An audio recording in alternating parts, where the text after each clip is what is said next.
नमो वज्रायाणं नमो लोये सव्यसाहूर्णं।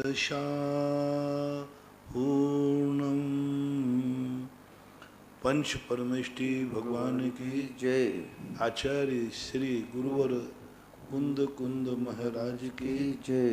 आचार्य श्री गुरुवर विद्यासागर जी महाराज महाराज की जय। परम पूज्य निर्यापक श्रमण मुनि श्री सुधा सागर जी महाराज की जय। श्री महासागर जी महाराज की जय। पूज्य गुरुदेव से प्रार्थना। ललित जैन महावीर मार्वल बांसवाड़ा गुरुवर नमोस्तु। महाराज जी, इनकी जिज्ञासा आज के प्रवचनों से है कि आज आपने प्रवचनों के माध्यम से कहा कि जो वर्तमान का पापी है वो भविष्य में भी पापी रहेगा। महाराज जी, अगर इस प्रकार की प्रक्रिया रही तो फिर हम अपने आप को सुधारेंगे कम? तो अंजन चोर वर्तमान का पापी था और भविष्य में शुद्ध हुआ। महाराज जी, वो जितना तुम प्रश्न पूछ रहे हो ना उतना मुझे भी मालूम। अब इसका पूरा प्रवचन सुनिए। मैंने आज कहा था कि इसका एक पक्ष सुना है। कुछ प्रवचन ऐसे दिए जाते हैं जिससे आप लोग कुछ सोचे दो कि आपकी बुद्धि जड़ बुद्धि है कि नहीं। अब इसका प्रवचन आप सुने, कल विचार करेंगे, विचार बताएंगे। एक पक्ष हुआ, क्योंकि यदि हम आगे पक्ष सुना देते लेकिन आप सुन नहीं पाते, आपका लाइव बंद हो रहा था, मैं तो सुना सकता था। बहुत बड़ी रहस्यमयी बातें हैं। और जब हमने ये बोल दिया कि इस पक्ष को अपन कल समझेंगे तो कल का और धैर्य रखो, बता दूँ। सुभाष जैन रंग वाले जबलपुर गुरुवर नमोस्तु। महाराज जी, इनकी जिज्ञासा है कि आज आपने कहा जैसे भूखे रहने में भी दुख है और पेट भरने में सुख है, लेकिन जब पेट भर जाए तो उसके बाद भी दुख होता है। तो महाराज जी, सुख और दुख की वास्तविक परिभाषा हम किसे माने? चलो, ये सब आज के प्रश्न हैं, मिल जाएंगे उत्तर।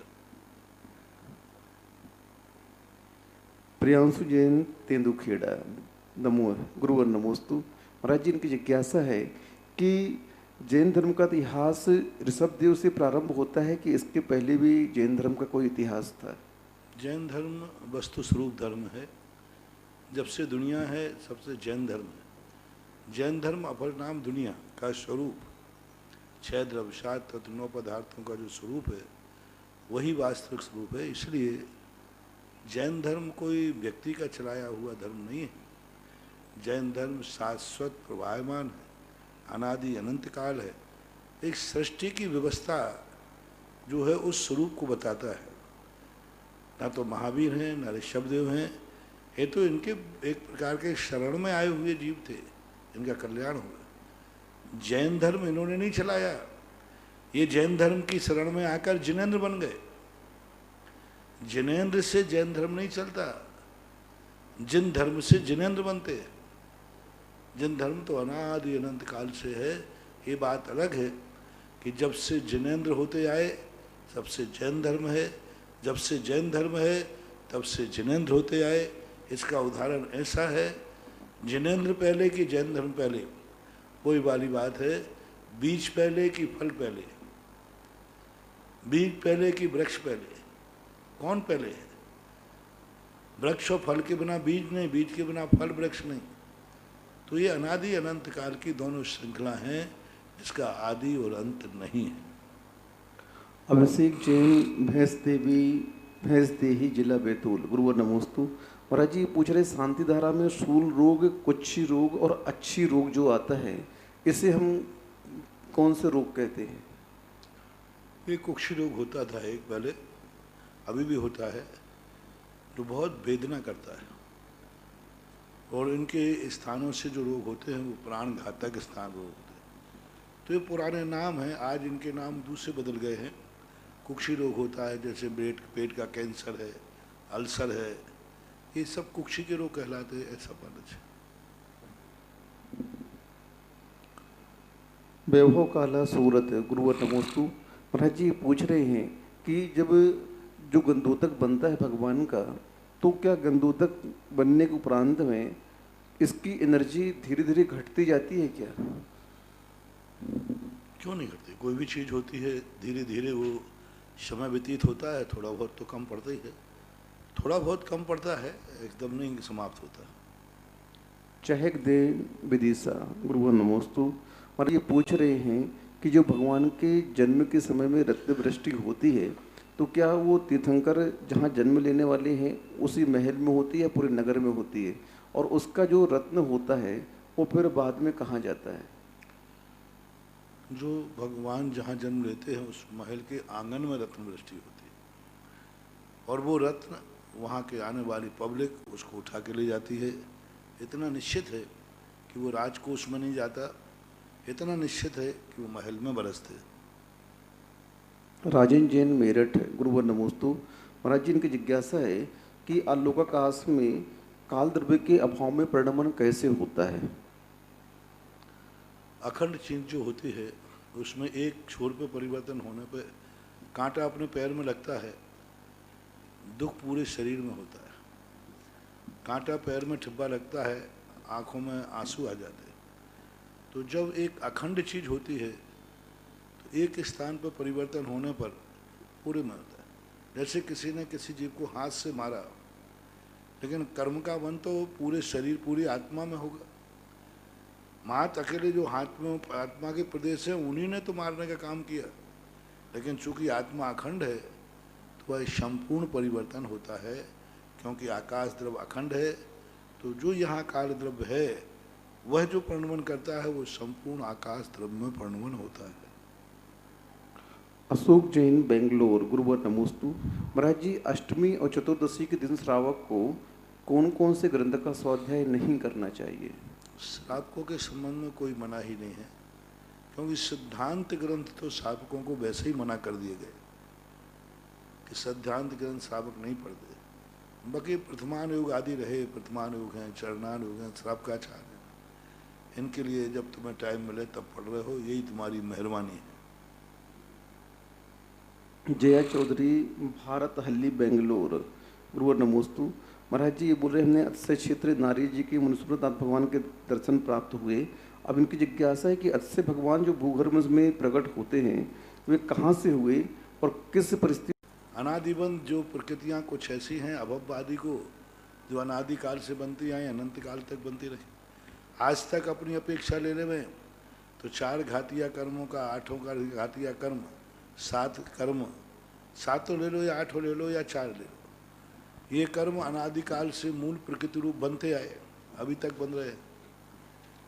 अभव्य के लिए अनादि अनंत काल बनते रहते हैं।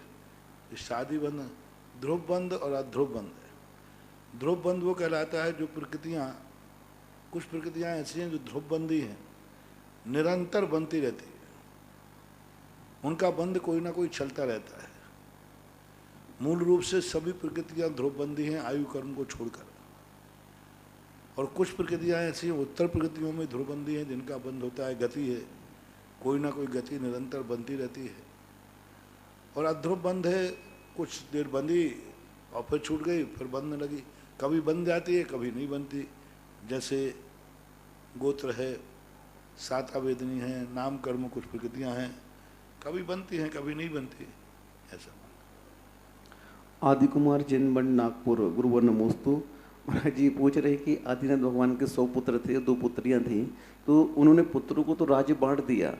जब उन्होंने इतनी बड़ी वर्ण व्यवस्था बनाई तो अपनी पुत्रियों के लिए कोई अधिकार, कोई हिस्सेदारी नहीं दी महाराज जी उन्होंने? वो जानते थे कि पुत्रियां संसार में रहने वाली नहीं है, अवधज्ञानी थे वो, और पुत्रियों ने वैसे ही ब्रह्मचर्य व्रत ले लिया था, और वे जानते थे जैसे ही मैं दीक्षा लूँगा केवल ज्ञान होगा तैसे ही वैराग्नि हो जाएंगी, इनको जरूरत क्या है? कोई आज जैसे भाई थोड़ी हैं कि बाप मम्मी बढ़ जाए तो बहन के लिए फिर टाल दे। वहाँ के भाई भाई होते थे, ऐसा थोड़ी है। अशोक कुमार जैन कक्का अशोकनगर मध्य प्रदेश गुरुवर नमोस्तु। महाराज जी पूछ रहे हैं कि आपने बताया कि सिद्धशिला में रहते हैं, लेकिन सिद्धशिला में अनंत निगोदिया भी रहते हैं, तो वो निगोदिया जीव सिद्धशिला में कहाँ से पहुँच गए महाराज जी? मर करके वहाँ उत्पन्न, वो कहीं भी उत्पन्न हो जाते हैं अपने कर्मों के अनुसार। गत्यानुपूर्वी जो है वह ऊपर ले जाती, नीचे ले जाती, कहीं भी ले जाती। तो महाराज जी उनको सिद्धों का अनुभव नहीं होता क्या? नहीं, कोई अनुभव नहीं। सिद्धों को उनका अनुभव नहीं, उनको सिद्धों का अनुभव नहीं। श्रीमती चंद्रा जैन, डॉक्टर मगन जैन आष्टा, गुरुवर नमोस्तु। महाराज जी, इनकी जिज्ञासा है कि सिद्ध परमेष्ठी हमारे मूल आराधना के केंद्र हैं, साधना के केंद्र हैं, तो इनको परतत्व क्यों कह दिया गया? पर हैं तो पर कह दिया, पर हैं सो पर कह दिया, तुम्हारे हैं ही नहीं, वो स्वतंत्र हैं, उनका अस्तित्व तुम्हारे साथ कोई जुड़ा हुआ है। निमित्त किसी को बना लेना, किसी की संपत्ति को देख करके, किसी की वस्तु को देख करके तुम्हारे परिणाम अच्छे बुरे होते हैं, तो वस्तु तुम्हारी थोड़ी ना होगी, वो तो पर है तो है। अब तुम्हारे लिए तुम कहो कि हमने पर वस्तु को देख लिया, ध्यान कर लिया, तो ये मेरे ऊपर हो गई? नहीं, वो परद्रव्य थे, हैं और रहेंगे।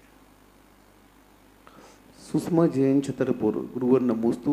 महाराज जी, इनकी जिज्ञासा है कि जैसे घर में कोई बुजुर्ग आदि समाप्त हो जाते हैं तो तीसरे दिन उनके नाम की थाली निकाली जाती है, तो महाराज जी ये क्या उचित है? जो घर में गमी हो जाती है, समाप्त हो जाते हैं, मर जाते हैं, तो तीसरे दिन उस व्यक्ति के नाम की एक थाली निकाली जाती है। लोक व्यवहार हैं, लोक परंपराएं हैं, इनको ना तो हम निषेध कर सकते न समर्थन। आगम में कोई उल्लेख नहीं लगा। ये जनपद परंपराएं हैं, कई जगह नहीं निकाली जाती, सभी जगह पर निकाली जाए कोई जरूर नहीं। क्यों निकालते हो? मरे हुए जीव को खिलाना है क्या? या क्यों खिलाते हैं? नहीं खिलाना चाहिए, लोक मूढ़ता के अंतर्गत आएगा। उद्देश्य बताओ क्या है? थाली निकाल करके माली को दे देना, गाय को दे देना, वो बात। लेकिन वो आज थाली निकाल कर क्या करते हैं, हमें पूरी जानकारी इसकी नहीं है कि तीसरे दिन उसके नाम की थाली निकाल कर क्या करते हैं, किस लिए पर्पज से निकालते हैं, मेरे ज्ञान में नहीं है। पहले हमें पर्पज जानना पड़ेगा, अभिप्राय जानना पड़ेगा, तभी हम उसके संबंध में कोई समीक्षा कर सकेंगे। सुनीता जैन बुढ़ार, गुरुवर नमोस्तु। महाराज जी, इनकी जिज्ञासा है कि जीव समाप्त होते ही एकम दो त्रिनवाना हार कहे वो वहाँ जाकर के जन्म ले लेता है, तो फिर महाराज जी पितृदोष हमें कैसे दुख देते हैं, सुख देते हैं? पितृदोष क्या है? पितृदोष कुछ है ही नहीं, ना तो पितृदोष कोई है ना कोई दोष देता है। पितृदोष हमने यही कहा, अपने पूर्वजों के संस्कारों को छोड़ देना ही पितृदोष है, उनके संस्कारों को बना देना ही पितृदोष का अभाव है। ये एक टाइटल दे दिया, बाकी ये पितृदोष दोष देते हैं, गले में वो सोने का वो पहनाते, ये सब मिथ्यात्व है, गलत है।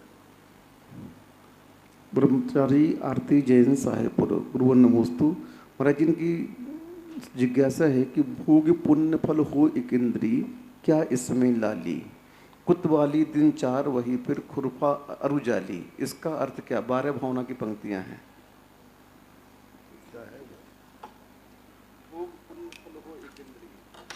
भोग फल भोग एक इंद्रिय, भोग पुण्य, भोगों को पुण्यों को भोग करके व्यक्ति एक इंद्रिय हो जाता है।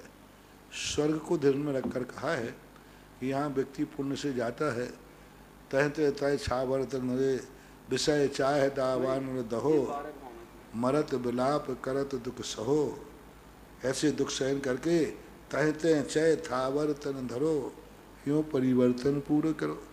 इस प्रकार से स्वर्गीय सुखों को भोग करके स्वर्गीय सुखों के स्थान लेकर के, तो वो भोग पुण्य फल एक इंद्रिय क्या, इसमें लाली, यानी जो भोगों को भोग करके एक इंद्रिय बन गया, इसमें क्या लाली, क्या राग करता है? कुतवाली दिन चार वही खुरपा और जाली। 2 दिन की कुतवाली का अर्थ है सेठगिरी, राजागिरी, हिटलर शाही। हिटलर कुतवाली है ना, कोतवाल होता है ना वो, सैया हुए कोतवाल फिर डर खाएगा, तो ऐसे कोतवाल का अर्थ होता है हिटलर शाही, डंडा बजाना। फिर खुरपा जाली, खुरपा है ना मजदूरी, बोई जाकर के खुरपा खोदता है ना, और एक जाली होती छोटी सी, उससे हटाता जाता है, वो खोदता जाता है। यानी फिर बाद में तो जो मजदूरी है वही तुम्हारी जिंदगी है, जो कम करोगे वही खाओगे। ये जो पुण्य पहाड़ की लाली भोज रहे हो ना, ये एक 4 दिन की है लाली, यानी इसमें क्या राग करना।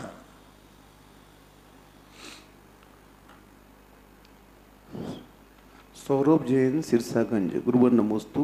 महाराज जी, जो भामंडल होता है वो भगवान के पीछे लगता है और उसमें 7 भाव दिखते हैं, तो महाराज जी 7 भाव भगवान आगे की पर्याय को हमारे कैसे जानेंगे? नियत तो है नहीं हमारे आगे की पर्याय भविष्य की, तो वो कैसे नियत जान जाते हैं? एक शिल्पी कैसे बता देता है कि इसमें मूर्ति निकलेगी? एक ज्ञानी कैसे बताया जाता है कि इस खेत में इतनी फसल उगेगी? अभी उगी तो नहीं। एक कैसे बता देता है कि कल बरसात होगी? चलो इसी को देख लो, कैसे बता देते हैं। और कई बार होती है टाइम टू टाइम, कैसे बता देते कि आज 50 साल बाद ग्रहण पड़ेगा, आज ये 50 साल बाद ऐसा होगा। भविष्यवक्ता क्या है? जब एक साधारण छद्मस्त भविष्य बता रहा है तो केवल ज्ञान में अपनी भावी पर्यायों को देखना। सभी पर्याय अनियत नहीं हैं। कुछ कर्म ऐसे हैं जो कर्म हमें भविष्य का भी संकेत देते हैं। इस अपेक्षा वो केवल ज्ञानी की दृष्टि में मैंने कहा ना, केवल ज्ञान की जो केवल ज्ञान है उसमें नियत भी नहीं है और अनियत भी नहीं है। कोई चीज़ नियत नहीं है, कोई अनियत नहीं है। वो जिस प्रकार की परिणति होती है केवल ज्ञानी जानते हैं, सो परिणमन नहीं होता। जो परिणमन होता है वो उनके ज्ञान में झलकता है। अतिशय जैन, महावीर नगर, कोटा, गुरुवर नमोस्तु। महाराज जी, इनकी जिज्ञासा है, जो विपुलमती मने पर ज्ञानी है, क्या वह उपसम श्रेणी चढ़ सकता है या सीधे छाई की चपक श्रेणी ही चढ़ेगा? विपुलमती मना पर ज्ञानी उपसम श्रेणी नहीं चढ़ते, क्योंकि विपुलमती मन ज्ञानी जो अप्रतिपाती होता है वह जहाँ भी जाएगा प्रतिपात नहीं करेगा, आगे ही बढ़ता जाता है। इसलिए कुसुमलता सौगानी, लक्ष्मी नगर, दिल्ली, गुरुवर नमोस्तु। महाराज जी, इनकी जिज्ञासा है, शास्त्रों में जो अध्यापल्ल व्यवहार पर उद्धाल पल्ल आया है, तो ये जो समय है, इस द्वीप समुद्र आयु अवगाहना किसको नापते? इसके माध्यम से सभी चीज़ें नापी जाती हैं। स्वर्गों की नरकों की आयु से ही नापी जाती है, पल्लों से, सागरों से। जो गणनाएं हैं असंख्यात, संख्यात के ऊपर जो गणनाएं हैं इन उपमाओं से नापी जाती। सागर से उपमा दी गई जिसके सागर उपम हो गया, पल यानी गड्ढे से उपमा दी गई इसकी तो पल्लुपम हो गया। तो इस प्रकार की ये संख्यात के ऊपर की ये संख्याएं हैं जो हमें कल कहा था ना, इनकी हम संख्या नहीं बता सकते, इनकी उपमा दे सकते। भाई ये चीज़ कितनी विशाल है, और भाई कितना कहूँ कितना हो, सागर के बराबर, यानी असीम। जैसे सागर की कोई सीमा अपन को देखने में नहीं आती, सीमा तो है लेकिन अपनी दृष्टि में नहीं आती, इसलिए उसको असीम कह देते। इसी प्रकार असंख्यात की सीमा तो है लेकिन अपनी गणना में या उसकी संख्या को घोषित नहीं किया जा सकता, इसलिए उसको असंख्यात कह देते। मनोज जैन, गादियाबाद, गुरुवर नमोस्तु। महाराज जी, जो 22 अभक्ष बताए गए हैं उसमें एक चलित रस आता है, तो चलित रस का क्या अर्थ है? हम कैसे इसको अभक्ष के रूप में माने? विद्रूप रस, दूध है, दही है, चलित हो गया, तेल घी है, रस आपने निकाल दिए और सूंघा तो उसमें गंध आने लगी। अपने स्वाभाविक गंध को छोड़कर अन्य गंध आने लग जाते। अपने स्वाभाविक रस को छोड़ करके उसमें दुर्गंधित तो गंदी रस आते। तो ये चलित व्यवहार में भी आप लोग जानते हैं, कोई भी रस आपने निकाल के रख दिया, थोड़ी देर उसका स्वाद बिगड़ गया, तो स्वाद बिगड़ गया ना, वो अभक्ष हो गया। अभक्ष हो गया ना, उसमें कहीं ना कहीं से कोई कीटाणु पड़ गए हैं, इस कारण से। महेंद्र जैन, पत्रकार, इंदौर, गुरुवर नमोस्तु। महाराज जी कह रहे हैं कि आचार्य श्री ने एक बार कहा कि भगवान की कथा और इंसान की व्यथा बेअंत है, जो इन्हें समझ जाए वो संत है, तो इसका क्या तात्पर्य होगा? भगवान की कथा अनंत है। वैष्णव दर्शन में एक शब्द आता है, हरि अनंत, हरि कथा अनंता। हरि अनंत है और उनकी कथा अनंत, यानी उनकी कथाएं अनंत अनंत है। इसी प्रकार अपने शास्त्रों में कहा कि हे भगवान, आप तो एक हैं लेकिन आपकी कथा, आपके गुण अनंत है। इसी प्रकार संसारी प्राणी की व्यथा क्या है, कहाँ तक कहेंगे, कितनी कहेंगे?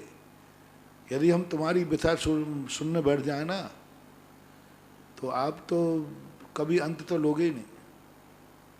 व्यथाएं सदा से बनी रही और जो इनको अंत समझ जाए वो संत है। व्यथाओं का अंत समझ गया, ठीक है कि कभी समाप्त नहीं होना, वो समाप्त कर देता है।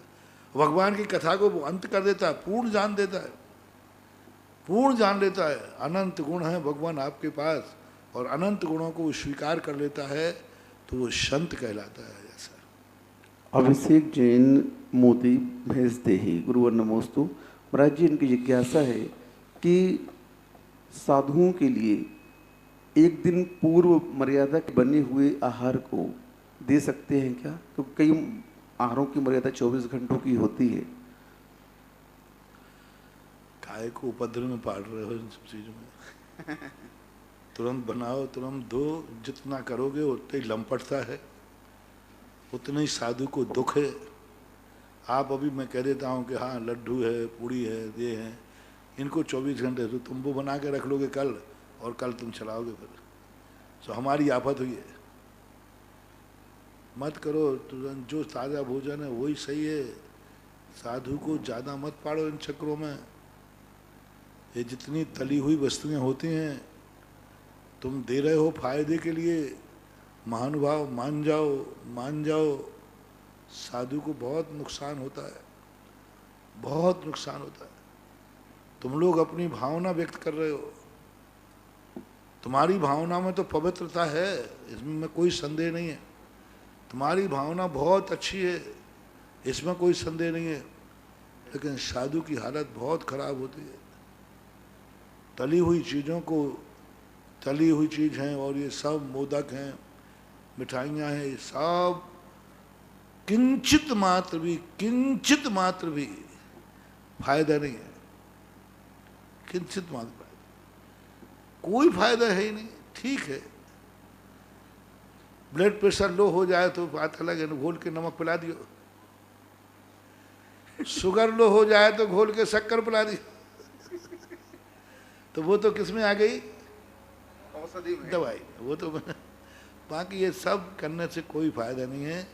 साधु को समझो, आप साधु एक टाइम भोजन पानी लेता है, अंतराय अलग आते हैं, उपवास अलग करना पड़ते हैं। उपवास के दूसरे दिन तो तुम कोई विवेक नहीं रखते, ये भी नहीं सोचते कि 48 घंटे हो गए, उसको अपने हिसाब से जल लेने दो, पानी लेने दो। अब उस समय एक गिलास तली, महाराज आप एक तो क्या बोलते, भगोड़ी बोलते, क्या बोलते भजिया भगोड़ी बोले, एक तो ले लो, एक ले लो बस, एक। अरे भाई मुझे एक के लिए दिख रहा है कि 2 गिलास पानी और कहाँ रखूंगा, इसे स्टोर में स्टोर है नहीं है। अब ब्रह्मचारी तो हो तो कह देंगे ठीक है डाल दो 2 भजिया, कैन में पानी भर देना थोड़ा ज़्यादा। हाँ थोड़ा तो नहीं, कोई बात नहीं, कैन में पानी भर दे।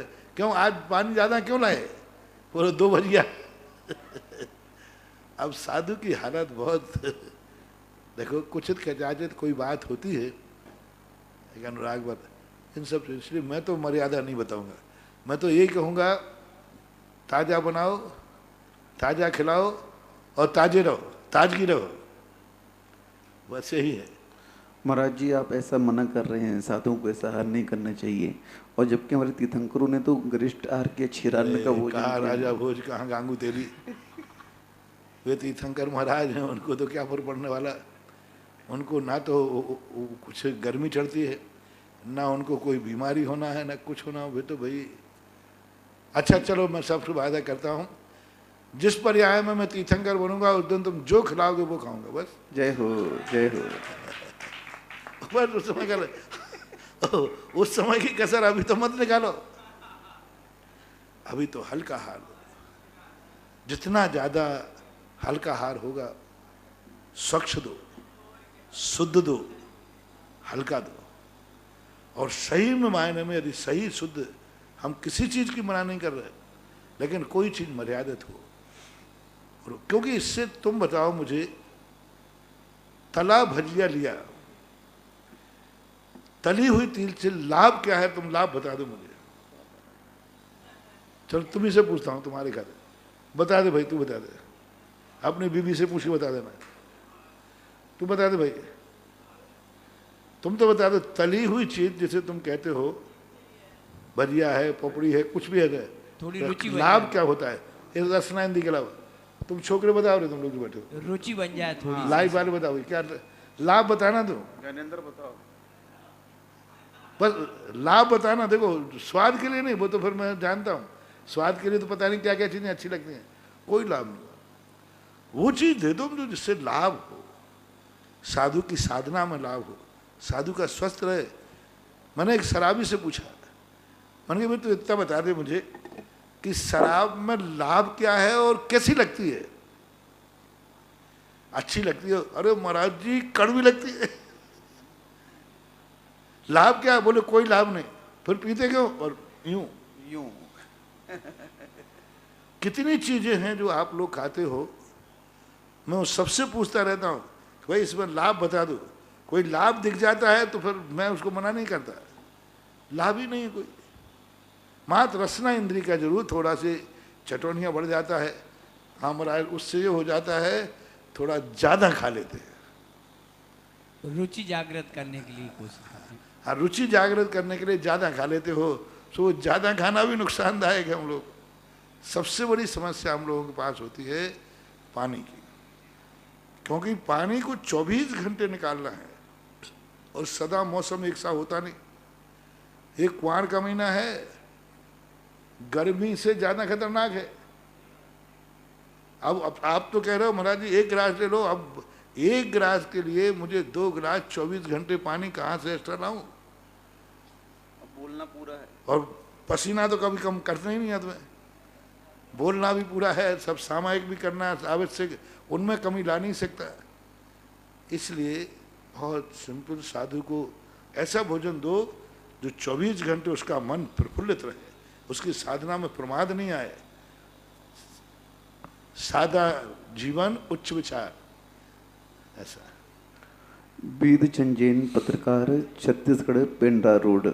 गुरुवर मैं नमोस्तु। स्वादिष्ट बनाने की मना नहीं कर रहा हूं, स्वादिष्ट आप करिए, रुचि लायक बनाइए, लेकिन ऐसा नहीं गरिष्ठ नहीं दीजिए जो गरिष्ठता को प्राप्त हो। और तुम कहो कि एक जगह जाना, हम तो प्रतिदिन किसी ना किसी, महाराज आप इतने दिन में तो आए हो, आपको तो नहीं। अरे भैया कल भी यही था मेरा। मैं तो हर दिन का व्याही जी हूँ, मैं तो हर दिन का हर चौके में नया हूँ। तो ऐसा सोच करके लेना चाहिए। वेद चंदेन पत्रकार। गुरुवर नमोस्तु। महाराज जी, इनकी जिज्ञासा है कि उपवास सैया पर जब जन्म होता है देवों का, तो किस अवस्था में होता है? क्या गर्भ रूप में होता है या सामान्य से होता है? और जन्म लेने के उपरांत में उनकी स्थिति क्या होती है? वो बचपन आदि को देखते हैं कि नहीं देखते हैं? उनके स्थान निश्चित हैं, उपवास सैयाएँ होती हैं। उन उपवास सैया के आकार भी निश्चित दिए गए हैं, पेटी टाइप की होती है। वो उनमें जीव जाता है और उनके आत्मा के प्रदेश जिस साइज का वहाँ जन्म होता है उसमें पूरे में भिज जाते हैं। एक अंतर मुहूर्त में वे 9 कर्म वर्णाओं को ग्रहण करके अपना पूरा शरीर बना लेते हैं। और एक अंतर मुहूर्त में जो 16 या 18 वर्ष का व्यक्ति होता है उस उम्र के समान होता है। ना बचपन होता है, ना जवानी होती है, ना बुढ़ापा होता है। उनकी जो अवस्था जन्म के समय होती है जिंदगी भर यथावत रहते हैं। परम पूज्य आध्यात्मिक संत तीर्थोद्धारक निर्यापक श्रमण मुनिपुंगव सुधा सागर जी महाराज के श्रीमुख से दुनिया भर के भक्तों द्वारा अपनी जिज्ञासाओं का समाधान प्राप्त किया जा रहा है। आज पुनः जिनवाणी चैनल, सुधा कलश चैनल के माध्यम से परम पूज्य गुरुदेव के श्री चरणों में तमाम भक्तों की ओर से बारंबार नमोस्तु। पूज्य गुरुदेव की मंगल देशना से दुनिया भर के भक्त लाभान्वित हो रहे हैं। इस कोरोना काल में भी पूज्य गुरुदेव की मंगल देशना हमें दोनों समय निरंतर सुनने को मिल रही है। तमाम भक्तों की ओर से परम पूज्य गुरुदेव के पावन पुनीत चरणों में बारंबार नमोस्तु नमोस्तु नमोस्तु। परम पूज्य गुरुदेव की पावन प्रेरणा से असीम कालीन भक्तांबर चंद्रोदय तीर्थ चांदखेड़ी में प्रारंभ है और कुछ ही नाम उसके शेष बचे हैं। आज एक 51,000 रुपये की राशि के साथ पुनः नाम आए हैं। विनीत, सुचि आदि अरहन जैन, आर के मार्बल परिवार किशनगढ़, विनीत जी पाटनी के जन्म दिवस के शुभ अवसर पर। साथ ही एक और नाम आया है श्रीमती सुंदरबाई, माताजी सुनील कुमार, अंजना जैन, पलक जैन, वैभव जैन, विधि निवासी बाहुबली कॉलोनी सागर। और इसी के साथ श्री तपोदय तीर्थ बिजोलिया में भी असीमकालीन भक्तांबर के लिए 51,000 रुपये की राशि के साथ एक नाम आया है। लालचंद जी, योगेश, रेखा, आलेख, प्रेक्षा, श्रेयी जैन, बरमुंडा, कोटा ने भी अपनी भावनाएं यहाँ व्यक्त की हैं। परम पूज्य गुरुदेव के चरणों में श्रद्धा लाल जेठिया नमोस्तु अर्पित करते हुए निवेदन कर रहे हैं, जिज्ञासा रखते हैं।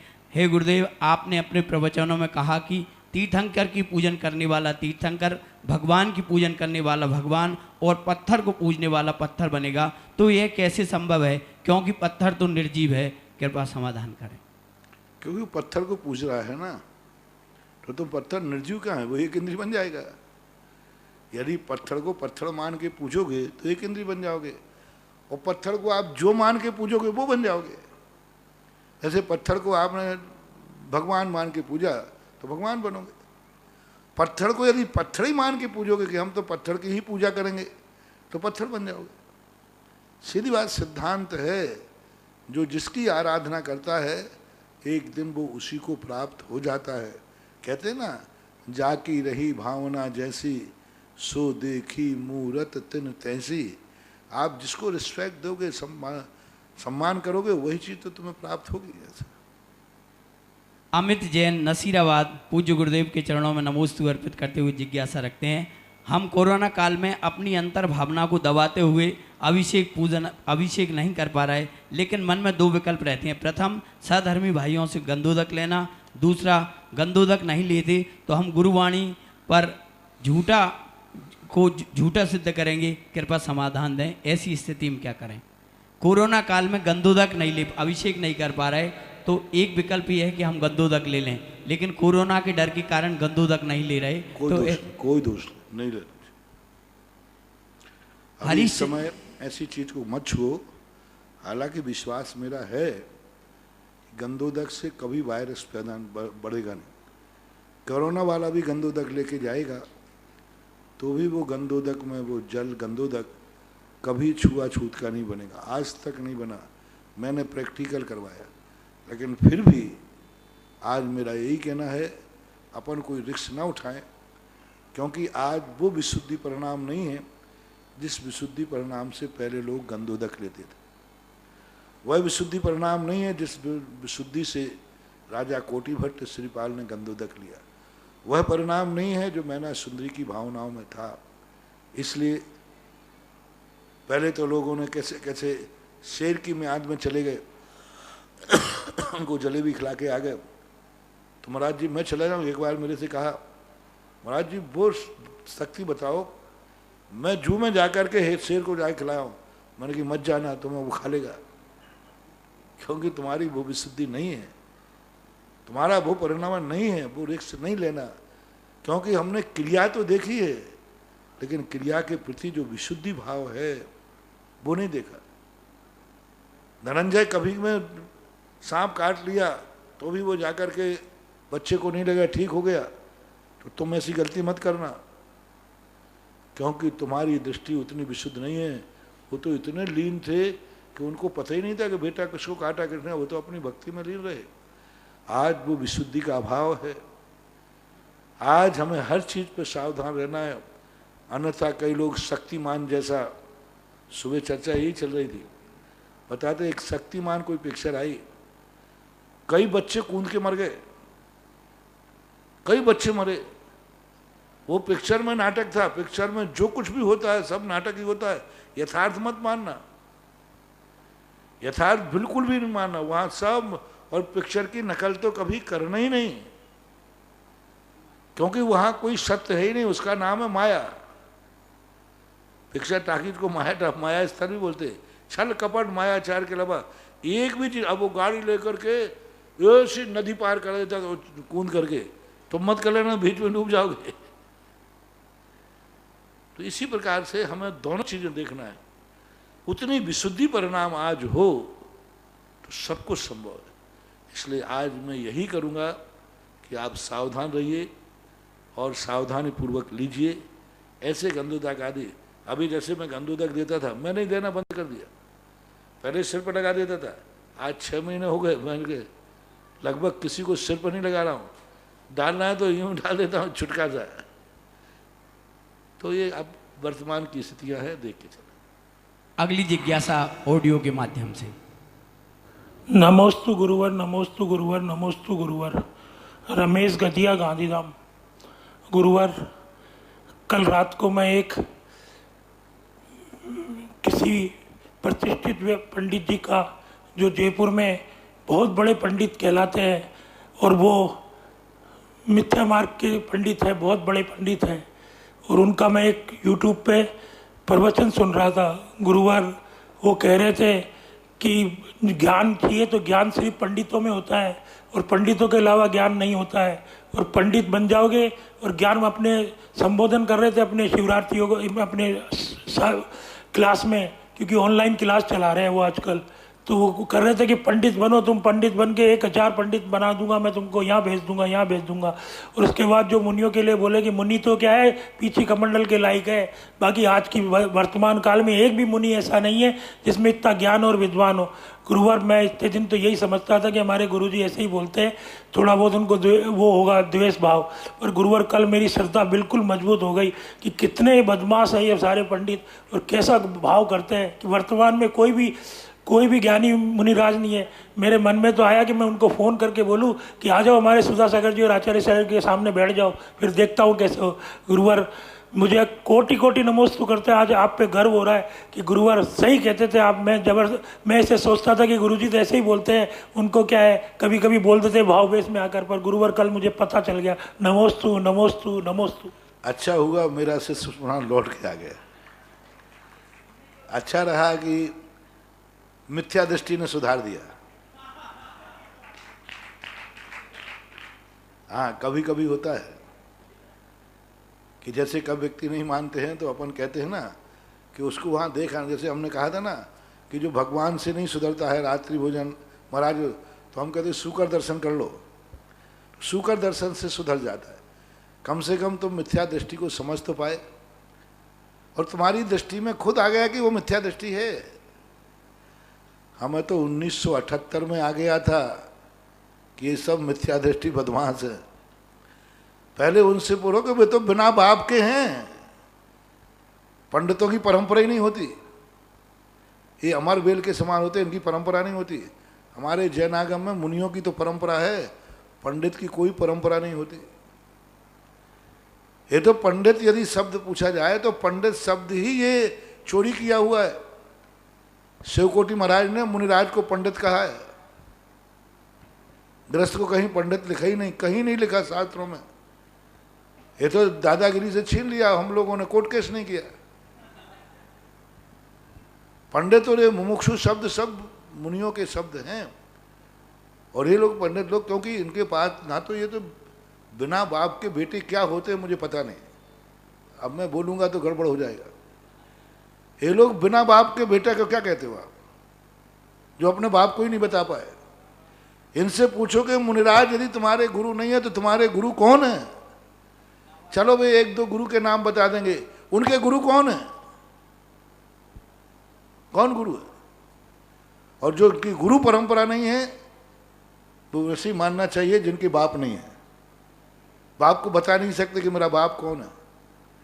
तो इसी प्रकार इन जार पुत्रों की तरफ से आपके लिए ज्ञान में खुद आ गया कि इनके लिए, और इनके पास ज्ञान है ही नहीं, आगम का सिद्धांत का ज्ञान तो इनके पास है ही नहीं, पत्रिकाओं का ज्ञान है। और जो साधुओं के पास ज्ञान होता है, वो तो बात उन्होंने सही कही, जो ज्ञान उनके पास है वो साधुओं के पास होता भी नहीं है और होना भी नहीं चाहिए, क्योंकि वो तो दुर्गति का पात्र है। वो तो कोई अच्छा मिथ्या मार्ग है, वो तो मिथ्या है, तुमने खुद समझ लिया कि मिथ्या दृष्टि है। वस्तुतः ऐसे लोगों का ज्ञान ग्रहण करने योग्य नहीं है। लेकिन अपना अपना मत है, अपनी अपनी बात चलाते चलने दो, अपन को लेना देना क्या। वो अपने शिष्यों को पढ़ा रहा है, जिनको डूबना होगा डूबेंगे, और जिनको तैरना हो ध्यान रखना अपनी बात। कभी भी आज तक, अरे हमारे आचार्य जी के पास जब 1 घंटे बैठ गए केसली में, यही कह गए महाराज आप सही कह रहे हो, लेकिन हमारा मार्ग हम कैसे छोड़ें, आज तक हमने ऐसा किया है। आज तक कभी बैठ ही नहीं सकते, इनका सामना करने की हिम्मत ही नहीं है ही नहीं इनके पास ज्ञान, और ना ये सामना कर सकते हैं। अब कमरे में बैठ कर के कुत्ता भौंकता है तो हम क्या करें? शेर हो तो सामने आवे, और शेर किसी के सामने नहीं जाता है। शेर के सामने तो शेर ही आ पाता है। जय हो जय हो जय हो। ज्ञान की बातें हैं, इनको क्या पता। आगम का ज्ञान तो पंडितों की, आज वर्तमान में आगम ज्ञान की बात करते हैं। कितना सिद्धांत का ग्रंथ है ज्ञान है उनको, ना न्याय का ग्रंथ है ना सिद्धांत का ग्रंथ है। एक दो बार बस भी रटी हुई बातें हैं, समय सार की दो चार गाथाएं रटनी, पर वो ही सुनाते रहते। आगम की तत्व दृष्टि जिस दिन पंडित के पास हो जाएगी, मुनियों के पास नहीं रहेगी, उसी दिन इस सृष्टि में प्रलय पड़ जाएगा, छठा काल आ जाएगा। साधुओं के बाद पिछी कमंडल साधु की बात करते, पिछी कमंडल नहीं, ज्ञान की बात। ज्ञान के बिना आज जो ज्ञान साधुओं के पास है वो पंडितों के पास तो हो ही नहीं सकता। शब्द ज्ञान की बात कहो तो शब्द ज्ञान में जरूर वो पीएचडी कर लेंगे, डॉक्टर कर लेंगे, बन जाएंगे। हमारे कुंद कुंद भगवान 11वीं पास थे, 11वीं पास नहीं 11 साल के थे, 11, उनके बाद कोई डॉक्टर नहीं थी।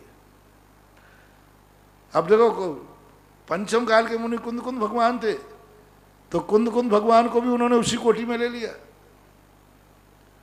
समंतभद्र महाराज को भी उसी कोटि में ले लिया। भद्रबाहु स्वामी पंचम काल के ही थे। ये तो इनके स्ववचन बाधित है। ऐसे मिथ्या दृष्टियों की बातों को कोई मतलब नहीं, ये तो अनादि मिथ्या दृष्टि हैं। इनकी तो होनहार अभी ये दूरान दूर भव्य जैसे हैं। इसलिए आपने आप समझी, कोई बात नहीं, जब समझो तब जागो, तभी सवेरा हो जाता है। क्योंकि अज्ञान कभी कभी होता है, अज्ञान की बात सुनने से अज्ञान से अरुचि हो जाती है। ये अज्ञानी लोग हैं, इनका कार्य है ऐसा करना, क्योंकि ये मुनि नहीं बन सकते। हमारे शास्त्रों में लिखा है, जिनको नरक आयु का बंध हो जाता है वे मुनि बनते नहीं और मुनियों की बुराई भी करने लग जाते हैं। जिनकी दुर्गति बंद हो जाता है, ये वो नहीं बोल रहे हैं, इनके अंदर का मिथ्यात्व बोल रहा है। और मिथ्या दृष्टि तो ऐसा बोली गई, जिस दिन वो सही बोलने लग जाएगा, मुनि की प्रशंसा करेगा, मुनि बनने का उपदेश देगा, उस दिन वो सम्यक दृष्टि बन जाएगा। इसलिए मिथ्यात्व की बातें हैं, चल रहा। अगली मुझे जिज्ञासा। खुशी है कि यदि काश वो मिथ्या दृष्टि पंडित नहीं होता तो आज हमारे रमेश चंद्र जी का सुधार नहीं होता। बहुत बहुत आशीर्वाद है मिथ्या दृष्टि पंडित, मेरे भक्तों को तुम ऐसे ही सुधारते रहना। जय हो जय हो। नहीं तो वो मेरे ऊपर परेशान गए, महाराज जी का ऐसा क्यों बोलते। कम से कम उसके लिए तो सुधारने से मेरे प्रति जो श्रद्धा थी, वो श्रद्धा उसी ने खुद कहा कि अब चौगनी हो गई। तो अच्छा हुआ कि बुरा हुआ? अच्छा हुआ। अच्छा हुआ। ऐसे मिथ्या दृष्टि पंडित ऐसे बोलते रहना, जिससे हमारे भक्त हमारे प्रति और अधिक श्रद्धालु होकर अपना कल्याण कर सके। अगली जिज्ञासा बिटिया दक्षिता पटवारी। नमोस्तु महाराज जी, मेरी जिज्ञासा ये है कि कुछ भी करने से पहले मंगलाचरण क्यों किया जाता है, जैसे तत्वार्थ सूत्र में? किसी भी चीज को संबंध में व्यक्ति को ये संदेह होता है कि मैं जो कार्य कर रहा हूं वो सफल होगा कि नहीं, मेरे कार्य में विघ्न तो नहीं आएगा, क्या मैं इसको पूरा कर पाऊंगा, तो उस शगुन उठाया जाता है। और जब व्यक्ति कोई शुभ शगुन उठाता है, कोई शुभ से शुरुआत करता है, तो पूज्यवर नेमीचंद महाराज ने लिखा है मंगलाचरण के संबंध में कि कोई विघ्न आना भी हो तो विघ्न टल जाता है, क्योंकि विघ्न ये समझ लेता है कि एक बहुत बड़े धर्मात्मा का स्मरण कर रहा है। दूसरा सगुन हो जाता है कि अब इस कार्य में सफलता मिलना निश्चित है। तीसरा हमारे मन में जो असमर्थता रहती है भगवान की भक्ति करने से, हमारे पुण्य में हीनता भी होगी, तो हमने शुरू करने के पहले भगवान का नाम लिया तो हमारे पुण्य का भी बंध हुआ, वो पुण्य हमारा सहयोगी बन जाता है। जैसे आप लोग कहते हो कि ठीक है कहीं जा रहे हो, नहीं कोई ज़रूरत नहीं, रख लो कहीं पास काम आ जाएगा, गाड़ी तो छोड़े यहीं तक तो जा रहा हूँ, नहीं एक स्टेप नहीं रख लो काम आ जाएगा। इसी प्रकार हमारा कहीं पुण्य कम पड़ जाएगा तो हमने कार्य के पहले ही शुभ भाव किए हैं, यदि अभी तक का पुण्य हमारे पास नहीं था मान लो, तो वो तुरंत मंगलाचरण में करते समय जो विशुद्धि भाव आया वह पुण्य भी उसके लिए सहयोगी बन जाता है। ऐसा नमोस्तु महाराज। परम पूज्य गुरुदेव मुनिपुंगव सुधासागर जी महाराज के आशीर्वाद से दर्शनोदय तीर्थ थुवंजी जिला अशोकनगर मध्य प्रदेश में सहस्त्रकूट स्थापित होने जा रहा है और पूज्य गुरुदेव का वर्षों पूर्व उस तीर्थ पर पदार्पण हुआ था। यहीं से उनकी पावन प्रेरणा से 400 से अधिक नाम सहस्त्रकूट जिनालय में अब तक आ चुके हैं। आज भी कुछ नाम आए हैं। श्री सुरेश चंद्र, विनय, रीना, श्रेया, रौनक गंगवाल परिवार मदनगंज किशनगढ़, श्रीमती मंजू, सुकमाल, प्रियंका, अर्जित, प्राची, अरिहंत, SM गारमेंट इंदौर, श्रीमती आशा, विनोद, अविरल, नेहा, गौरव, अंशी महाना परिवार अशोकनगर, श्रीमती उषा, राजेंद्र, सचिन, ओजस, नीतू, अभिषेक, झंडा परिवार आरोन। आपने सहस्त्रकूट जो कि दर्शनोदय तीर्थ थुवंजी में स्थापित होने वाला है, आपने अपनी स्वीकृतियां प्रदान की हैं।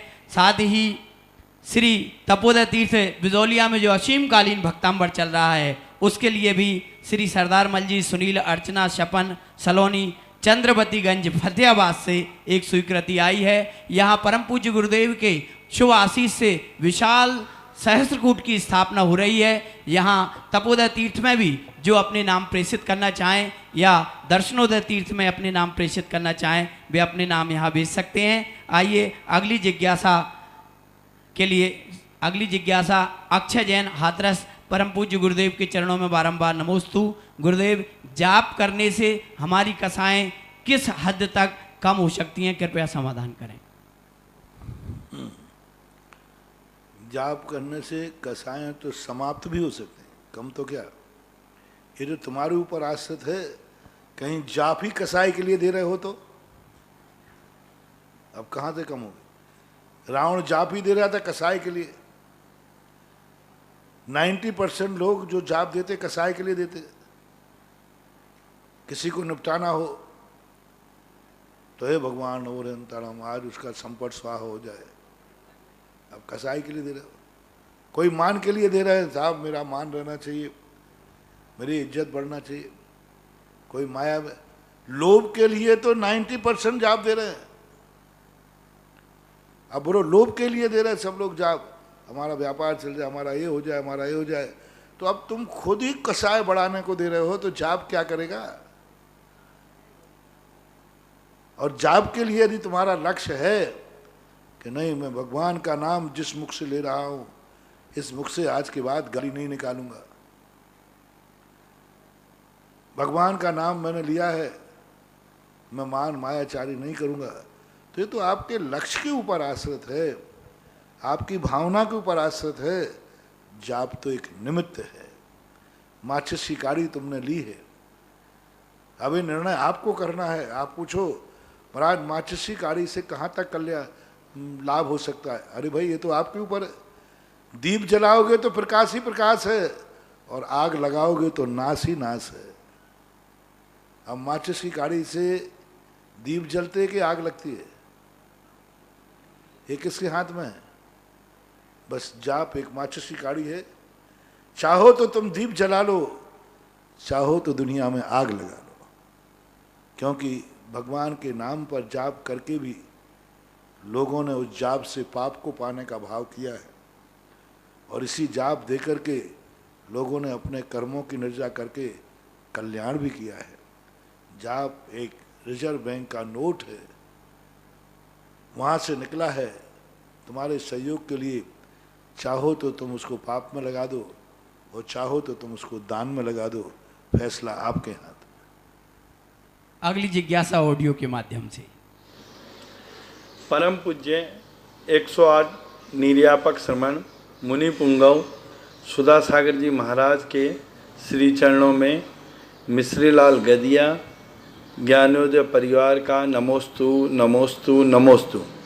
गुरुवार 2 अक्टूबर से 5 अक्टूबर तक 1008 शांति धारा का महाआयोजन करने का जो ज्ञानोदय परिवार ने निर्णय लिया वो आज 1008 से बहुत पार चला गया। यानी लोगों में बहुत होड़ लगी हुई है। जो 11 लिखाता है वो 51 कर लेता है। तो गुरुवार ऐसे में जो बढ़ चढ़कर भाग ले रहे हैं उनको क्या पुण्य मिलेगा, ये मेरी जिज्ञासा है। नमोस्तु नमोस्तु नमोस्तु। कभी कभी क्या होता है, वस्तु स्वयं इतनी मूल्यवान होती है कि उसको लेने के लिए लोगों के पास दाम कम पड़ जाते हैं और लोग उसको लेने का भाव। वो मूर्ति ही ऐसी अलौकिक है, अनुपम है, अनुवर शक्तिमान है। लोगों ने 1000 दिनों में उसके लाभ देखे। कोई व्यक्ति किसी दुकान पर दोबारा लौट के आता है, समझ लेना चाहिए उसने कुछ पाया है, तभी वो लौट के आया है। पहली बार माल खरीद के गया, मत समझना कि तुम्हारी दुकान अच्छी है।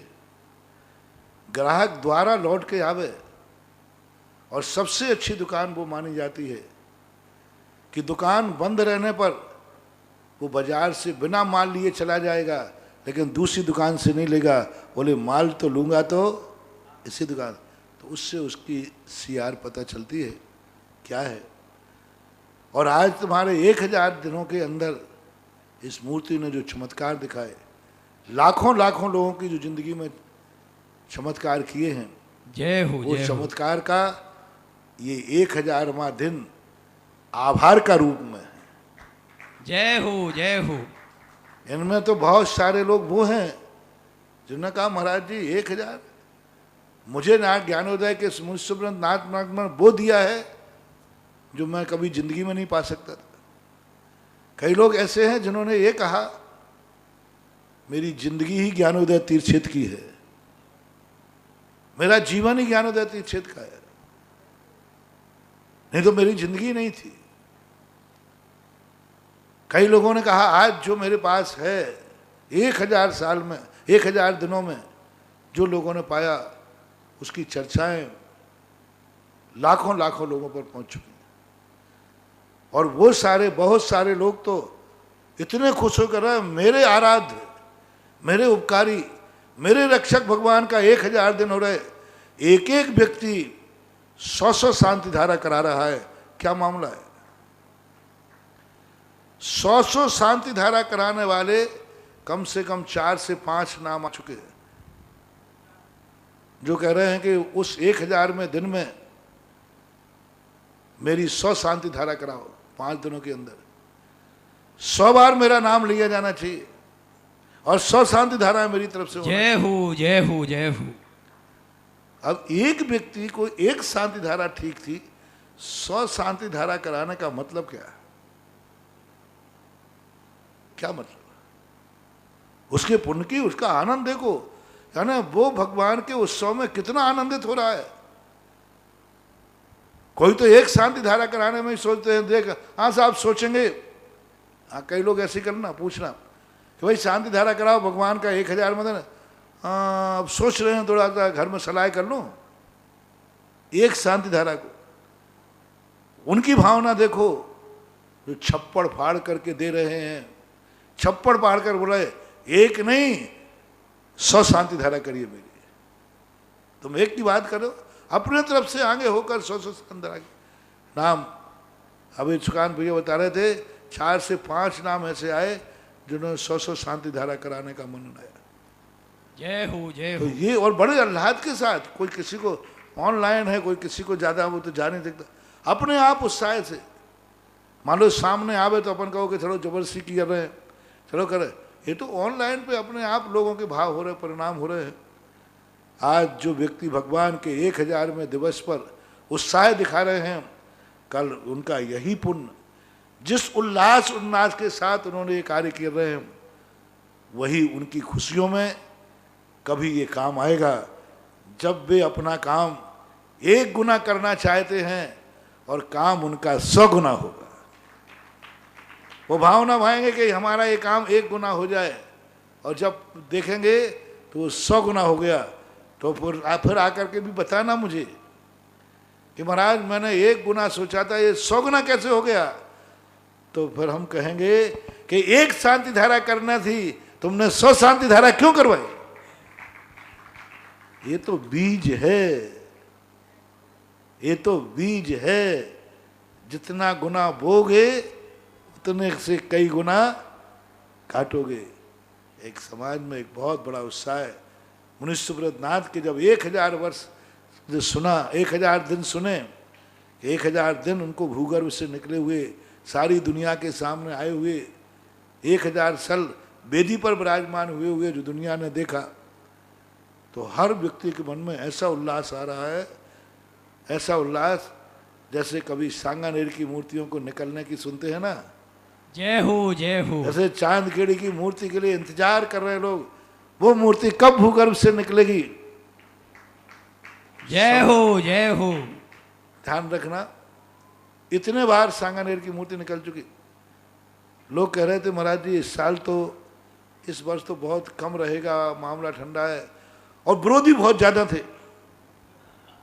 चारों तरफ से विरोध किया। विरोध को तो तुम जानते हो, मेरे कान में विरोध नहीं हो तो मेरा काम चोखा नहीं। जिस काम में विरोध नहीं हो समझ लेना वो सुधा सागर का काम हो ही नहीं सकता। और मेरा ये चुनाव चिन्ह है, और जैसे मैंने सोचा कि चारों तरफ से विरोध हो रहा है, मैंने कहा ये महोत्सव ऐसा होगा जो आज तक सांगानेर का नहीं हुआ। जय हो सांगानेर वाले बाबा की। दक्षिण भारत में एक साधु आचार्य बोल पड़ा, तो बोले महाराज जी ये किस बात का संकेत है। मैंने कहा इस बात का संकेत है कि इस बार सबसे ज्यादा भीड़ दक्षिण भारत से आएगी। अब देखना मेरा थर्मामीटर क्या है। लोग कह रहे महाराज दक्षिण भारत से क्यों, वहां का साधु तो बेटा विरोध करा। मैंने कहा यही तो मेरा संकेत है। और कम से कम नहीं तो 1 लाख लोगों ने वहां का अभिषेक करके, और दक्षिण भारत का तो कहना ही नहीं, गिनती हम बता नहीं सकते, इतना आया। मैंने पूछा क्यों आए आप लोग, मैंने दक्षिण भारत बोले मैंने कहा यहाँ से कोई प्रचार गया था। बोले महाराज आपका प्रचार तो वहाँ जाता नहीं, आपकी पत्रिकाएं महाराष्ट्र में और कर्नाटक में ज़्यादा छपती नहीं, हिंदी होती ना, तुम्हें कैसे आया। बोले वहाँ के एक महाराज ने सांगानेर के विरोध में बोला, तो फिर मैंने सोचा कि जिस पेड़ पर पत्थर उसी पर फेंके जाते जिसमें आम के फल हों। तो मैं उन विरोधी महाराज की बात सुन करके आया हूँ। ये महोत्सव में मेरे से महाराष्ट्र के लोगों ने कहा, बाकी मुझे क्या पता यहाँ क्या हो रहा है। तो ये बहुत बड़ी चीज़ है, इसलिए महोत्सव आदि ये कार्यक्रम होते हैं, ये अपने आप में आज अपन भगवान का उत्सव जिससे धूमधाम से मनाएंगे वह फल करके अपने उत्सव में आएगा। ऐसे ही 1000 सुनते ही चारों तरफ से लोगों की भावना, यही सबसे बड़ा मांगलिक हो रहा है कि लोग कह रहे थे 1000 शांति धारा हो जाएंगे क्या। अभी तो 2 तारीख आई नहीं है और 1000 पूरी हो गई। जय हो जय हो। कोई चिंता मत करो, हमने तो 1 लाख तक की घोषणा की थी। वहां तो उन्होंने 1000 ही कहा, मैंने तो कहा कि उस मूर्ति का तो ऐसी चमत्कार है कि किसी दिन 1 लाख की भी भावना करोगे तो 1 लाख शांति धारा भी पूरी हो। जय हो जय हो। अब उतने 1 लाख दिन हो जाए तो 1 लाख करा देंगे, क्या बात होगी। जय हो। 1 लाख दिन हो जाए तो 1 लाख भी हो जाए। होता है कभी कभी, क्योंकि इसी से पता चलता है कि उस मूर्ति क्या है और लोगों ने उसका क्या समझना है और लोग कितना लाभ ले रहे हैं। कभी कभी उत्साह देख करके भी पता चलता है कि वस्तुतः है क्या चीज। यशा पटवारी अगली जिज्ञासा।